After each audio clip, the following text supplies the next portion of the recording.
for a second. So let's try it again from the beginning. This is TNT with Texas Paul and Tennessee Brando. I am, of course, your host, Texas Paul, and this is Tennessee Brando, and we're glad to be with you. So,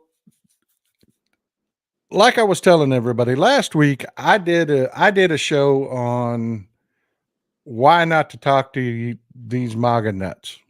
I mean, they do nothing but piss me off and just basically just drive me into a rage when I have to talk to them. But Brando and I are polar opposites. We really are. That's why we get along so good. If you got somebody out on a ledge, you really want Brando talking them down because I'm the guy that'll push them off. You know what I'm saying? Yeah. That's just the way it is, Yeah. So Brando has worked out. He told me, he said, man, we got the holidays coming up, Thanksgiving's coming up, and we got an election coming up. We need to get inside these people's heads. And he says that he's got the special sauce on how to get it done. So lay it out there for us, Brando. Like I said, it's going to be a challenge, man, because, Donald Trump has went full-blown conspiracy theory on us now. He's fully embraced conspiracy theories. That's what he's putting out there to his people. On his Truth Social network, he's been actually sharing memes from QAnon, and he's just went full-blown conspiracy. And so as we go into the election day and we go into the holidays, trying to talk to these people is going to be very hard because they have denounced all reason and they've went full-blown conspiracy. And whenever someone believes in conspiracies, any evidence we present, any facts we present is always going to be met with, well, I know something that they don't want you to know. They're always going to come at us with that. And I think really what we have to do is we just have to stay steadfast to the truth, because I believe that we have the truth on our side, and I believe that we're going to be on the right side of history when this all blows over. I hope that one day we look back on Donald Trump and it's like some really bad fad that we can learn from and grow from, whatever. But it's going to be a challenge, man, to talk to these people because they've denounced logic and reason. And that's going to be a challenge moving forward, talking to people who embrace such conspiracy theories. They think, JFK Jr. is coming back and that Hillary Clinton's a reptile.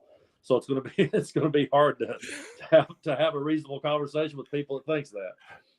I actually saw a thing put out by QAnon today that said that we're all living in a movie, that Biden was dead, that the Clintons had been locked up in prison, that they're all actors, that that's why Biden calls himself the mask president, because he's actually he's an actor wearing a mask. Yeah. So tell me, man, how am I supposed to get through and talk to somebody that's that far down the rabbit hole? Man, I don't know. What would Buddha do? There was a time, it seems like that the further we've went, conspiracy theories have gotten more and more out there. Like the ones you just mentioned is it's like, how in the world could anybody, I mean, you and I neither one are fans of Donald Trump, but if someone started telling us that he had a mask on and that he was Darth Vader underneath it and all this stuff, I mean, you and I would go, wait a minute, that's not, I mean, I see liberals shooting down conspiracy theories all the time, but there was a time when even guys like us probably, delved into a few of them. I mean, I'm sure a couple of us had questions about who was on the grassy knoll, but we've went to a whole new place with it now, and it's like, like I said, I just think we just have to just stick to our guns and be truthful. And I think, try to show these people how that they're being played. I think if we could ever get the point across that, you guys are you're being grifted here. This guy is grifting you, and he's doing it for his own political and personal gain. He doesn't care about you. I've always said Donald Trump would not wipe his nose on our Sunday best, man. He wouldn't let us park our car near Mar-a-Lago, Yeah. And it's not just Donald Trump. It's you got Kristi Noem up in South Dakota. You got Greg Abbott here in Texas. You've got Ron DeSantis over in Florida. I'll give you a good one. I'll pull one up real quick. Let me show you. I got a shot for you here.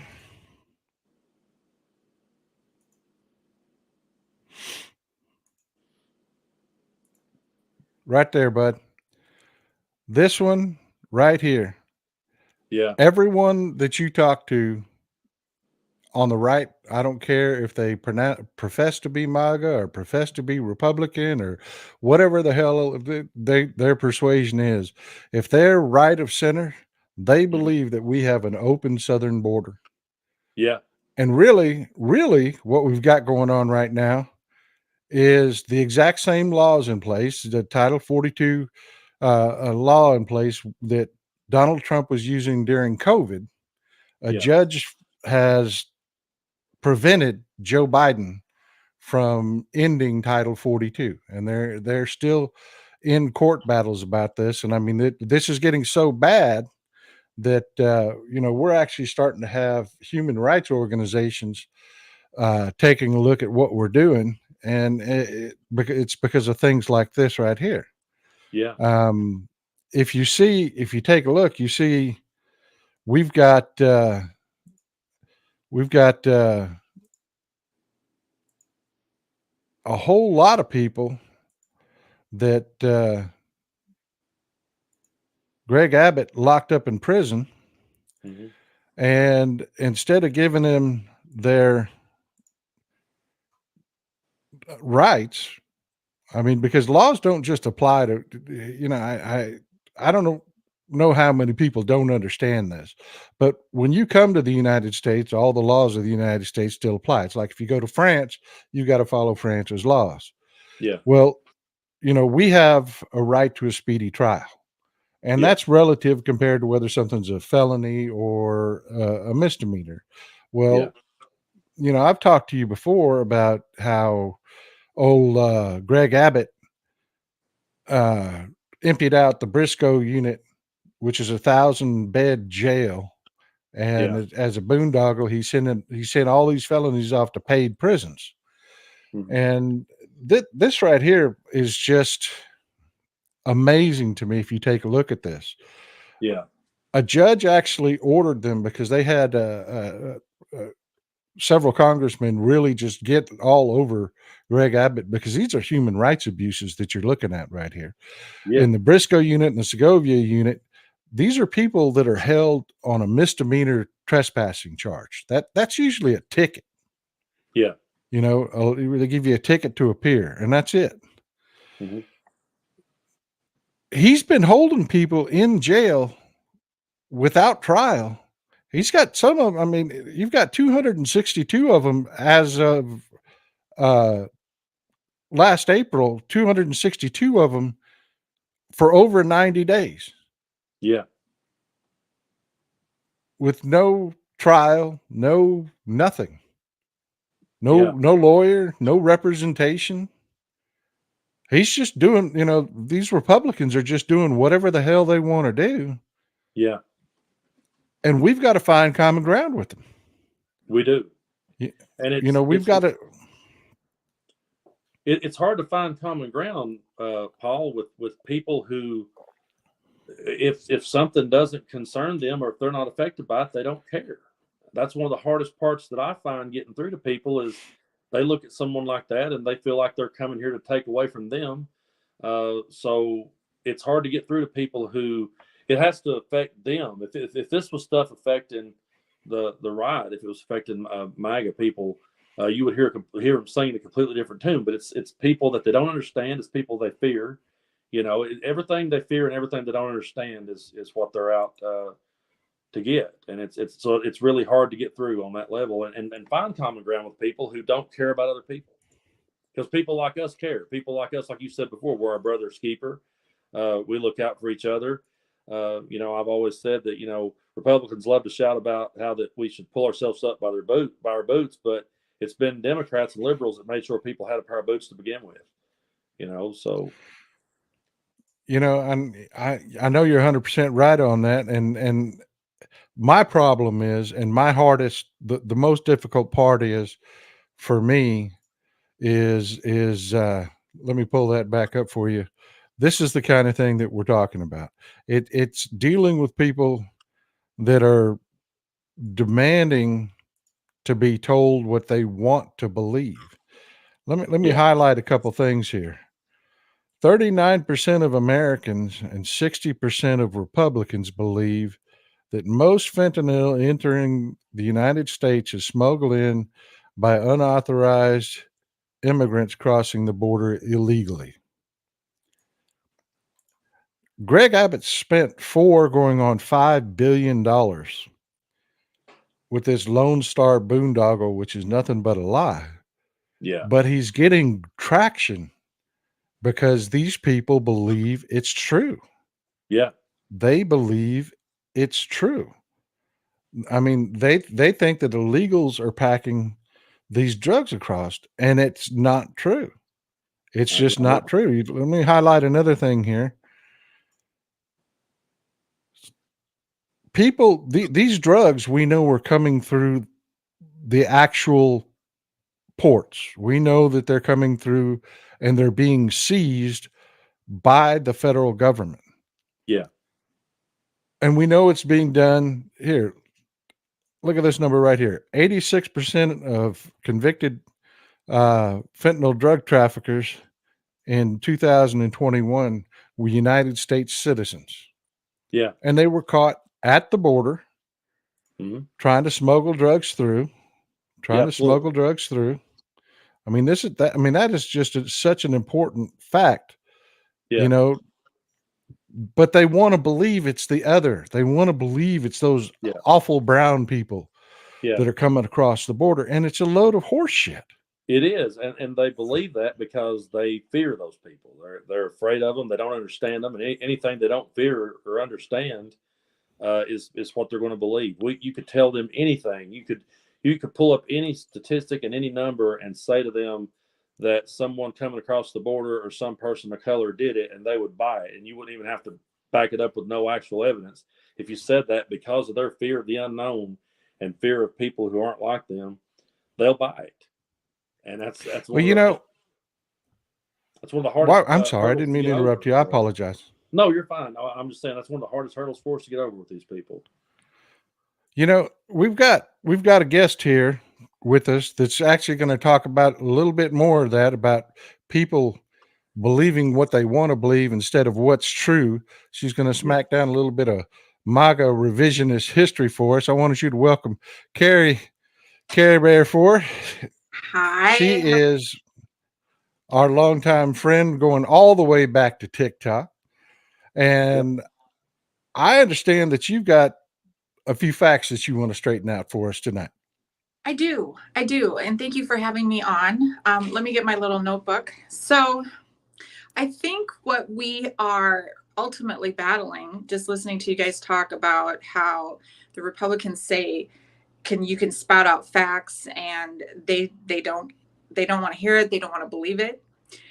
For years, Donald Trump got on Fox News and got on Twitter and just tweeted about this great economy. That's all we heard, right? Yeah. Best economy ever. In fact, on September 29th, 2020, he said, I had to close the greatest economy in the history of the world. History of the world. He said that. And people really believe that. But the fact of the matter is he was riding Obama's coattails the whole time. So when we look at the numbers, even he bragged about unemployment, right? So Obama took unemployment from about 10% down to 4.7% when Obama left office. Trump so I just want to make sure I got this straight, Kerr. I just want to make sure I got this straight, what you just told me. Yes. Donald Trump you've got a press release from Donald Trump saying that in 2020, during the height of COVID, he had the greatest economy in the world when we were watching people lined up at food banks. Yeah. I think what he was saying is he had to close it, meaning and it's funny how he doesn't accept responsibility for what happened during 2020 in the economy, because truthfully, had he handled it by way of not saying, oh, it's just a couple cases, it'll go away. Had he actually prepared, went to Congress, went and got the spending bills and said, listen, we're going to have, listen to his scientists and actually prepared, we wouldn't have had the the reaction that we did, but we did. And for some reason, he seems to separate himself like he had nothing to do with it. Well, you act like shoving a light bulb up your butt wouldn't have worked. I mean, come on now, Kay. I mean, really, I mean, it did drink work. a little bleach. Come on, take one for the team. I do it Drink a all the little time. bleach, shove a light bulb up your butt, and let's do this. I do, don't tell my private business, Paul, but light bulbs up the butt. I don't know.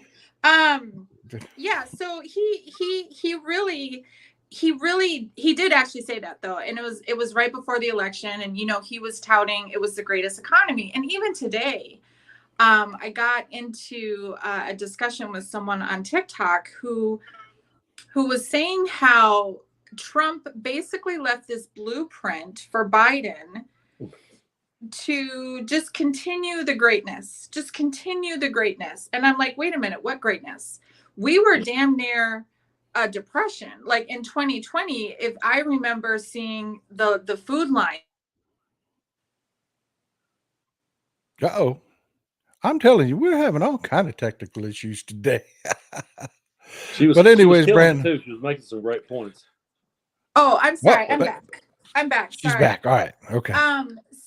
But what was I saying? Do you remember when COVID first happened and the food banks, the traffic to the food banks exploded? We had millions of people unemployed. We had the unemployment lines in some of these southern states. Like it was very bad. It was incredibly bad. And it took an act of Congress, actually 2 very large spending bills, right? So no one wants to talk about the spending bills that happened in 2020 when you want to have a conversation with a Republican and they're like, man, all this spending. They conveniently leave out the gigantic tax cut that added trillions of dollars. And they also conveniently leave out the spending bills that happened under Trump to fix his economy, which we're still paying for. Yeah. But these people are I still remember crazy. Yeah. I still remember here in Dallas, they had a food bank line set up that I couldn't believe it. Dallas is a wealthy city. I mean, as far as Texas goes, Dallas is about as rich as it gets. And man, I tell you what, they had food bank lines that were 12 wide, 12 lanes wide. Yeah. Same thing here. We had, when the food shut down or when the schools shut down, the schools still gave out free lunch, right? And I live in a very wealthy area. We're talking $1 million plus homes. And I tell you, that first week, the line to go get those free school lunches was back miles.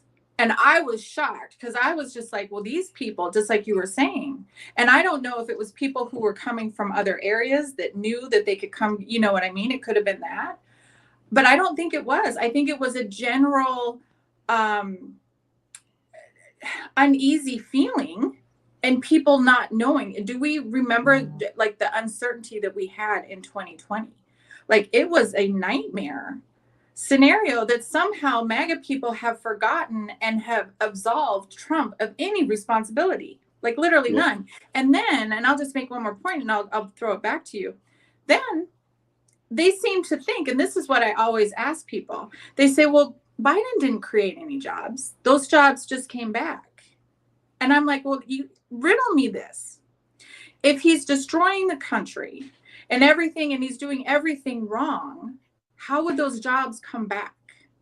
See, what you don't know is that in those bills that they passed, that you complain about the spending, is billions and billions of dollars of small business grants. They're giving money to businesses so they have the resources to hire people. They are giving, like, the amount of money that the administration has poured into the economy so we can recoup those jobs. People just think, oh, no, that was just organic. He had nothing to do with that.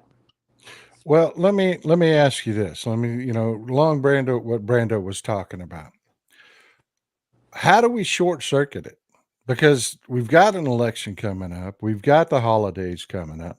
There has got to be a way to get through to these people and start having some of this sink in. I mean, I know here in Texas, like this boondoggle, I keep going back to this Operation Lone Star with Habit, because it's just got me so pissed off. I can't let it go. I'm like a dog on a bone. I can't let it go because we've got a balanced budget amendment here in Texas. And I think one way to get through to people is through empathy, because what we're about to see here in Texas, we have a balanced budget amendment. That $4 to $5 billion has to come from somewhere. And it's not coming in new taxes. That means it's coming from your schools. It's coming from your roads. It's coming from your agricultural programs. It's coming from the universities. It's coming from your health care.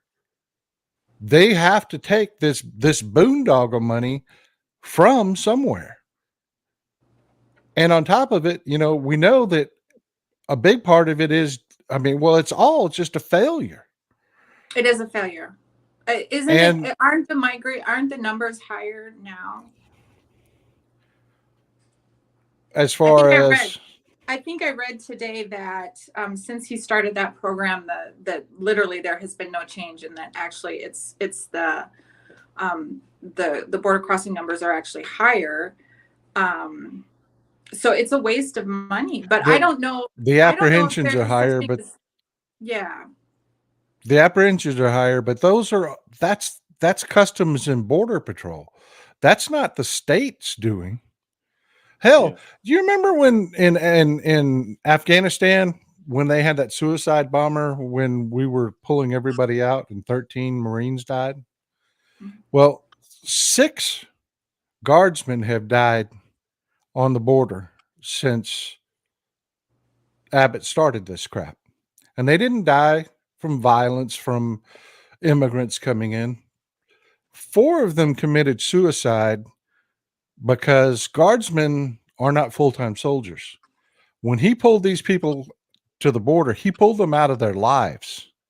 These people lost wives. These people lost jobs. They're supposed to be guaranteed their job back.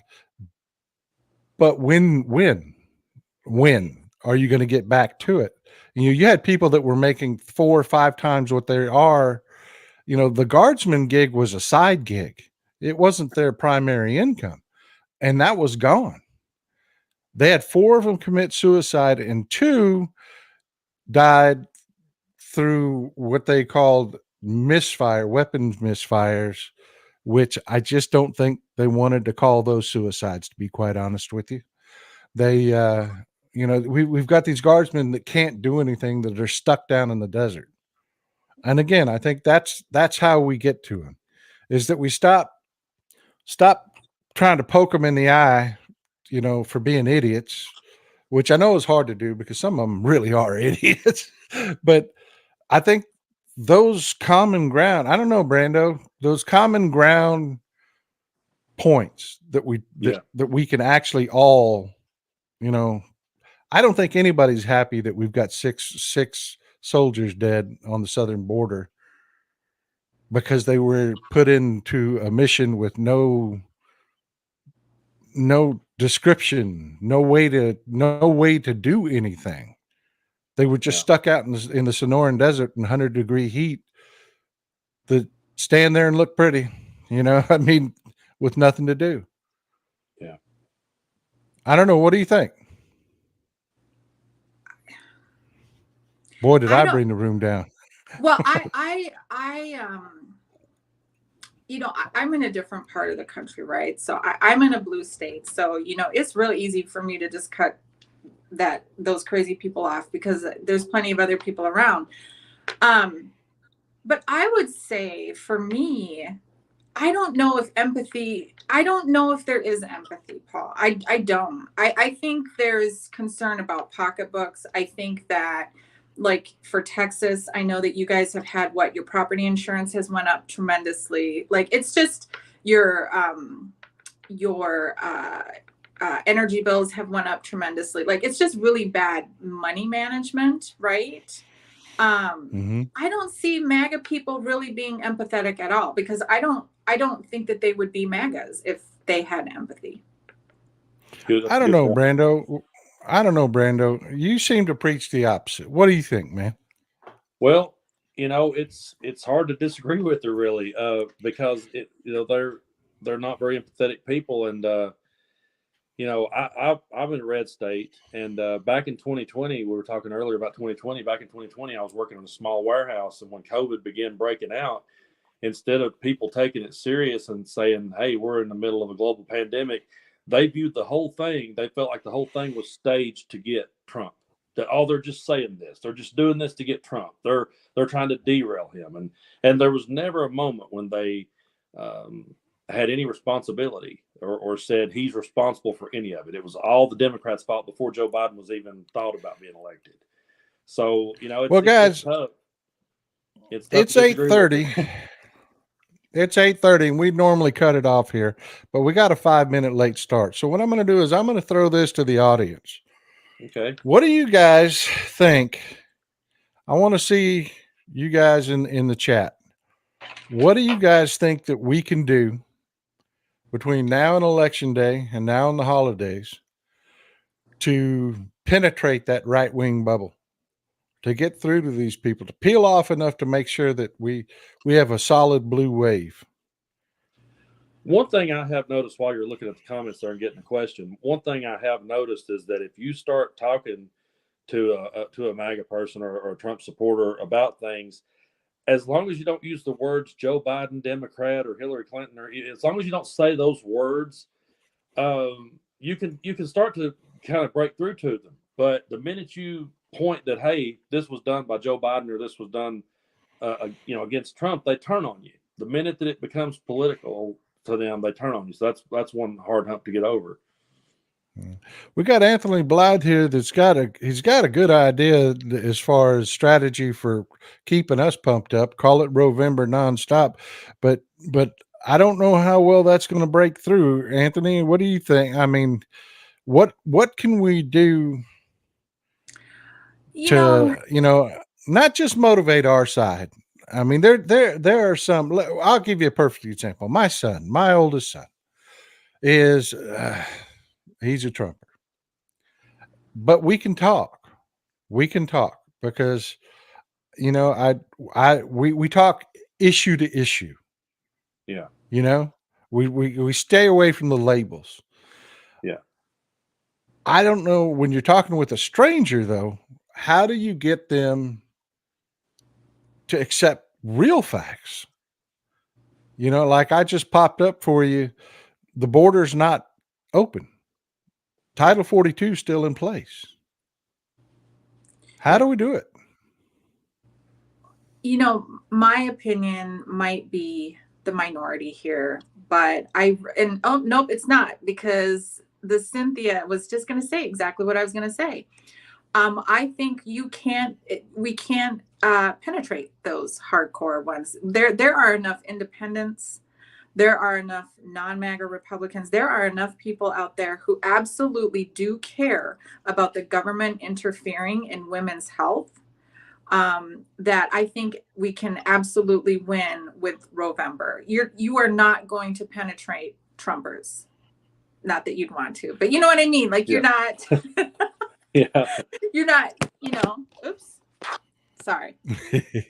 So I agree, Cynthia. I think it's all about independence. I do.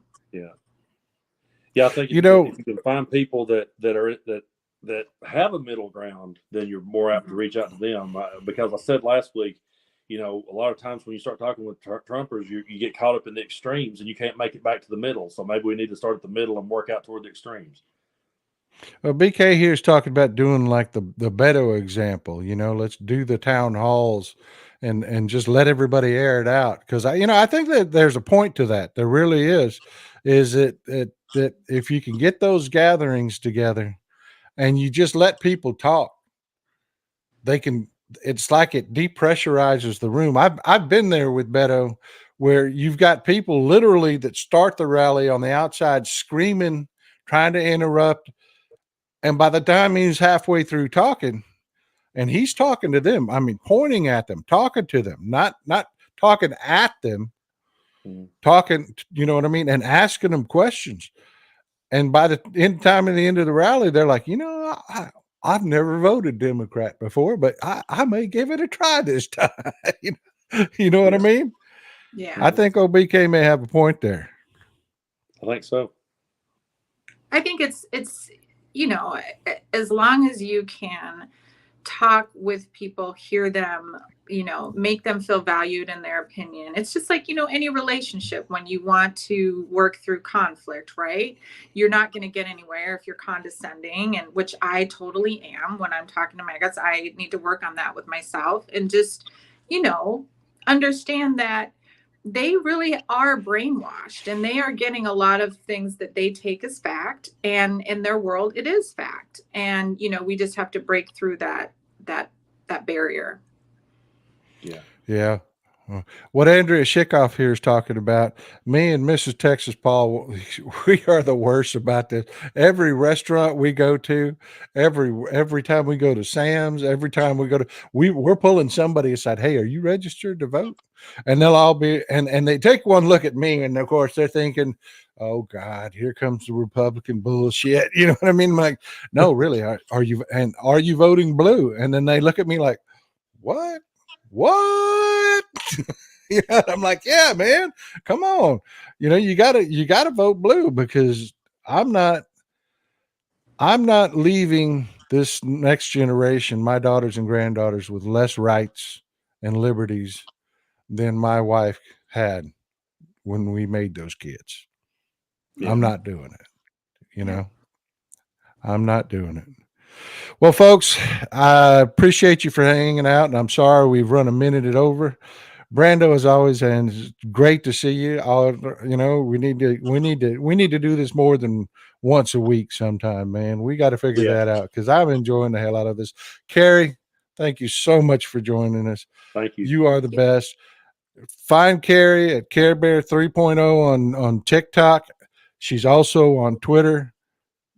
Always, every day she is bringing something to the forefront. I don't know where you get all your facts from, but every day there's something interesting there, folks. I appreciate you all for joining us. Thanks for coming.